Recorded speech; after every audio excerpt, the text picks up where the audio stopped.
எப்படி இறக்குது பாருங்க. எப்பா எப்படியாச்சும் வாங்கலாம்ப்பா, மணிக்கணக்காக உட்காந்து அரைக்க தேவையில்லைல்ல. ஆட்டுக்குட்டிக்கு ஒரு ஆட்டு மிஷினால என்ன வேணாலும் செய்யலாம். ஆனால் கை பக்குவம் வரணும்ல, அது மனசுலேருந்து வரணும்.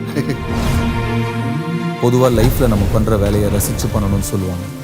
அதுக்கு பெரிய பிஸ்னஸ் மேனாக இருக்கணும்னு அவசியம் இல்லை. வெறும் இட்லி சுடுறதா கூட இருக்கலாம். முழுக்க நம்ம கம்பெனிக்கு வந்ததுக்கு அப்படி 15% ப்ராஃபிட் இன்க்ரீஸ் ஆயிருக்கு. சூப்பர்யா, சரியான வேலைக்காரையா நீ. நமக்கு அப்புறம் இந்த வீடும் நம்ம கடையும் அப்படியே போயிடுமோன்னு. அவன் எங்கே போக போகிறான்? இங்கே தான் திரும்பி வர போகிறான், இங்கே தான் திரும்பி வர போகிறான், இங்கே தான் திரும்பி வர போகிறான். தள்ளிக்கங்க.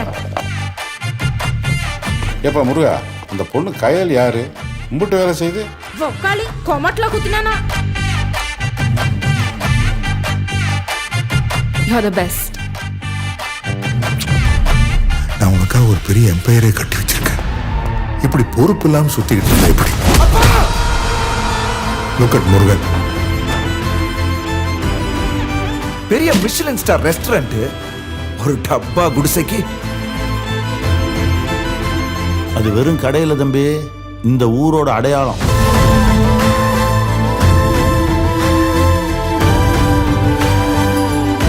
அந்த இட்லி கடை எங்க ஊருக்கே பெரிய சென்டிமெண்ட் சார். அவனை முழுசா அழிக்காம நான் இங்க வர மாட்டேன். வேண்டாயா, எட்டனா பேர் அது அவங்க அப்பனோட இட்லி கிடைக்காது.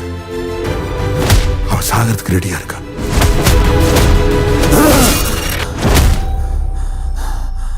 ஆத்தி, இட்லி சுடுறதுன்னா அவ்வளோ இஷ்டமா?